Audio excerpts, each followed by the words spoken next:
It's a time of year when my clients turn to, I really want to think about my goals, but right now I'm thinking about RDI and school. Like, how does school fit into my life? Should I make any new decisions? I have questions of, should I homeschool? Should I go to a private school? Should I go half-time school? These are just such really racking, emotionally speaking, decisions for my parents.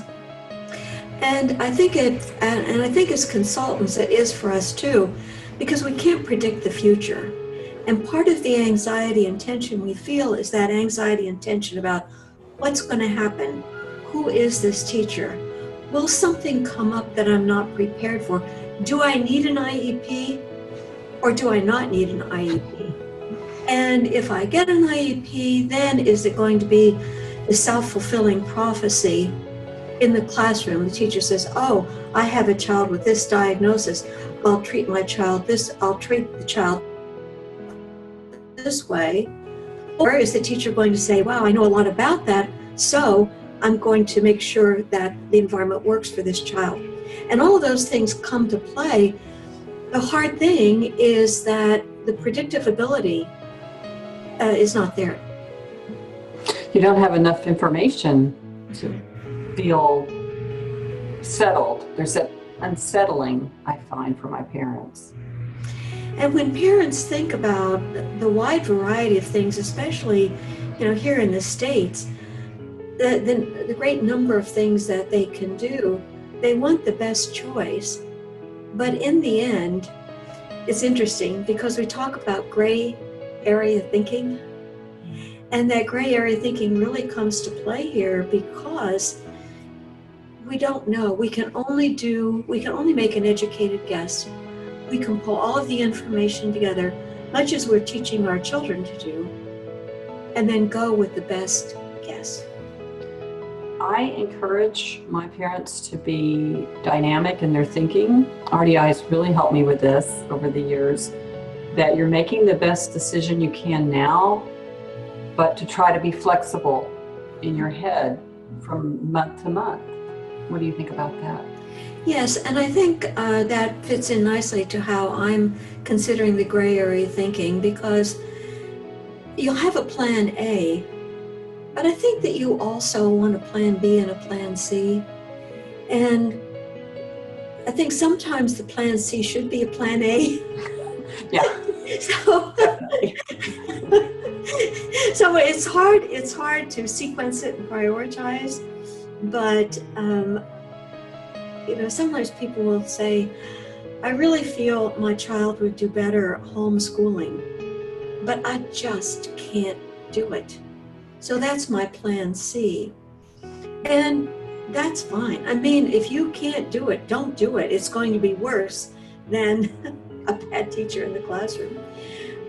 But sometimes when people think about the options that they have, they don't think them through enough to know exactly what that option means. And so, for example, with something like homeschooling, for someone who's never done it, they will be thinking, okay, my child's in school 6.5 hours a day, 7 hours a day. That means 7 hours a day I'll be teaching my child. That sounds awful. Actually, that's not what homeschooling is like. Homeschooling is a very targeted way to get in the educational material in probably a third or a fourth the time that it takes in public school. We've given it in public school.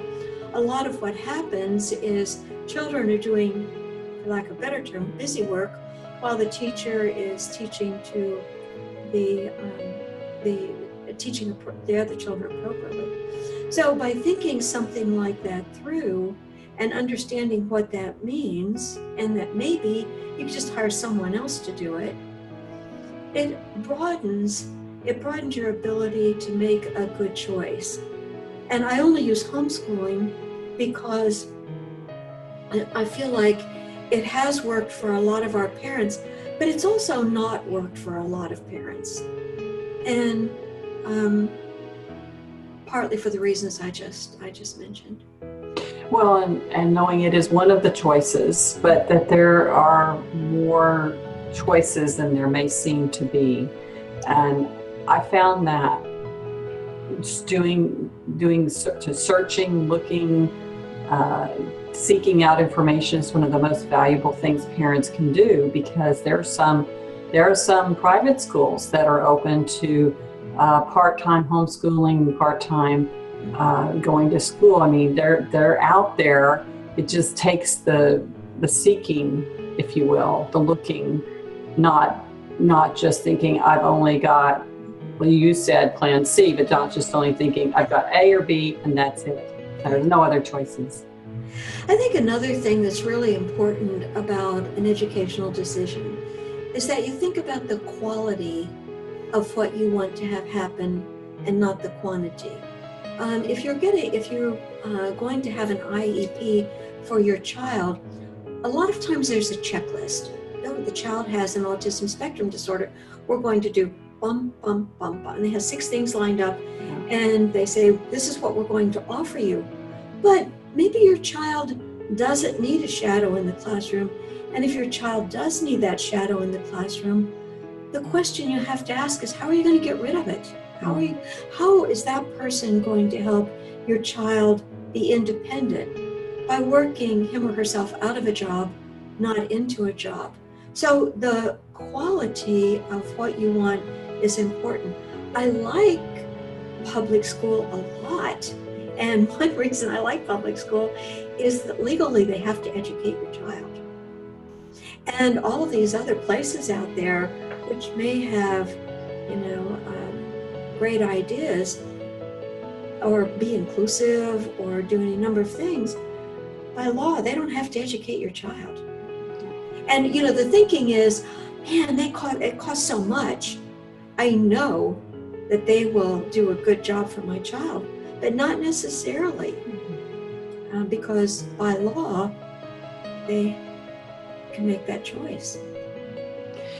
One of the things that struck me about what you said was, you have a checklist, and then that's not the end of it. You should be asking why and how and when. And I think parents are hesitant to ask questions. It's one of the things I really talk to moms and dads about. It's okay to ask questions, and if the person you're asking isn't acting like it's okay, it's still okay. And that ability to formulate questions sometimes happens before you go into an IEP meeting. And so I think it's important for parents to go into an IEP realizing that this is a legal document they're creating, and that they have to know what's best for their child, what they want that to look like, and to go in with that in mind rather than to simply respond to what's available in the school.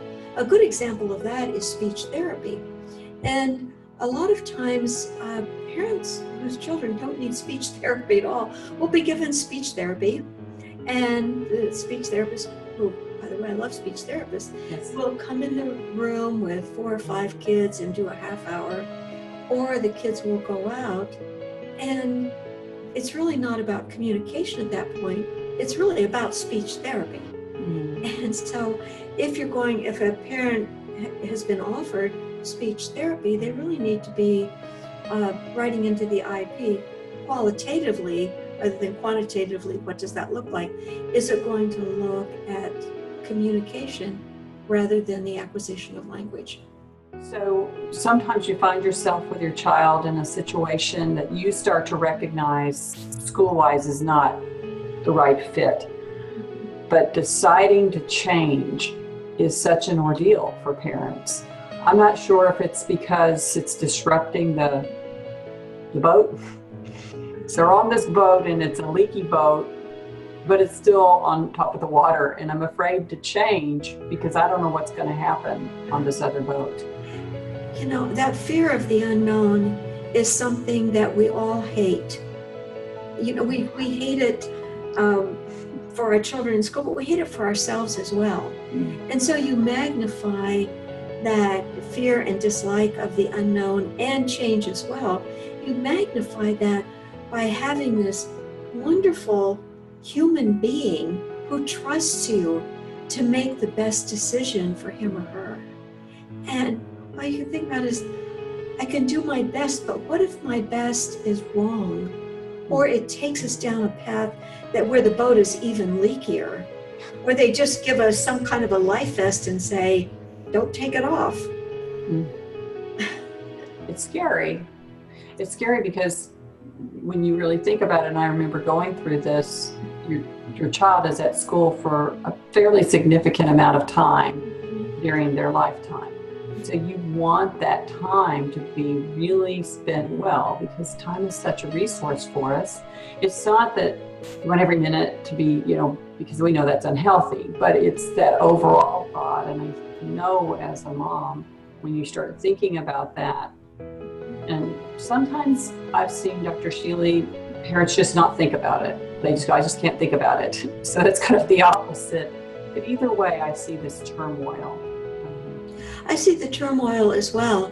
And I think the turmoil becomes even more magnified when you have a child who can't express or use their memory to tell you what's going on. It doesn't mean that they don't remember what happens, but they don't know how to formulate that into information for you that you can use later. And so it becomes really imperative to be in touch with the teacher in the classroom. And I really suggest to my parents that they form a working relationship with that teacher. And by that, I don't mean, if you don't do this, let me tell you what's going to happen. But I'm here to make this work for my child and for you. And so whatever it takes, I want you to know that I'm here to make that happen. Going in with an attitude like that helps that teacher feel not on the spot, but supported, and more likely to say to you, I don't know what happened today, but maybe you can help me figure this out. And what a wonderful relationship to have, where you can really get on the same page, and you know that nobody will love your child like you do, but you've got a teacher that cares about your child. Well, I have so many teachers in my family, and I was giggling to myself when you were saying you love public school, because they're all public school teachers. So I'm going to be one of the first people to say yes to teachers. But I also can tell you, and I also have many friends who are teachers, and that they value the input of parents. And one of their heartbreaks is when parents aren't involved, because most teachers know, either intuitively or for experience or both, that the involvement of parents is key to their child's future. So they want that relationship you're talking about. I think they do. I was a public school teacher also. So when I say I love public school, I'm coming from that same place. I taught public school for almost 10 years, and I really loved it. And I have to say that whether your child has a diagnosis or not, teachers notice when parents are coming in and saying, what can I do to help you? What do I need to be doing at home to make sure my child is prepared to graduate second grade strong? Well, I think I love your perspective as a teacher and a parent. You have two lovely daughters. I think parents, and I find this in parents, whether the children are typically developing or not, feel they'll be intruding, that it's an intrusive thing. Now, you do have parents who take a more direct role. We're almost telling the teacher what to do, and I always caution against that. I always say, again, I have teachers in my family, the classroom is their classroom. I mean, they have to be responsible for their classroom, but your experience as a teacher really sings out to me, telling parents it's okay to form that relationship with you. Yeah, and it's important to form. And I'm also thinking about some of the options that are available to parents here in Houston. I really don't know what's available around the world, but in Houston, there are some schools where they actually, their mission is to help the child become an independent learner. And so what they do is they make sure that every child is positioned where that child needs to be. So just because you're in the 8th grade doesn't mean you're going to be doing geometry. You're going to be doing what you need to do to become an independent learner.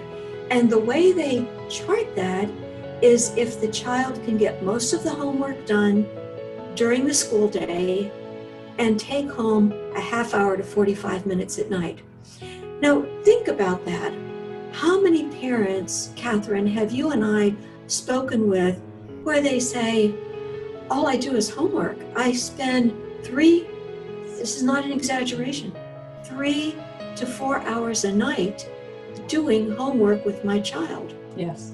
And what it means is that the child isn't being taught during the day and is going home, and the parent is doing all of that teaching because the child just doesn't know what it is. That's one of those situations where I say to the parent, you know, for an hour and a half a day, you could homeschool. And then you could do whatever you want. You could go ice skating at the Galleria. Well, really, you are homeschooling if it's 3 to 4 hours. Yeah, and it's not efficient because you're teaching something that your child is not cognitively ready for. So you're pushing information in a static way that is not developing thinking. It's getting through the homework.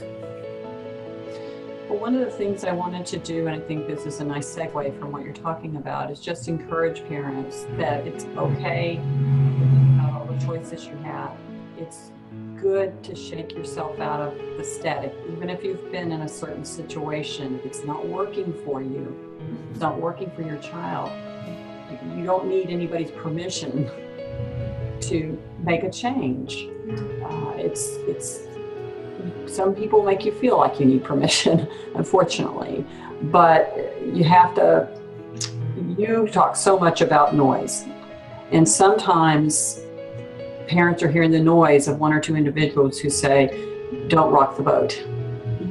And I say, if you need to rock the boat to keep it from leaking, then you need to rock it, right? Yeah, there seem to be extremes. Don't rock the boat or hire an attorney. And somewhere in the middle of that is a way to work with the teacher and probably the school district. Finally, a lot of my parents this time of year talk to me about RDI and my child goes to school. I know that goals aren't being not only not targeted, but sometimes feel that things are being worked against. And then how do I fit in time with my child around the school paradigm, which I do think homeschooling can really help with that. But as we say, it's not for everyone. What do you tell parents?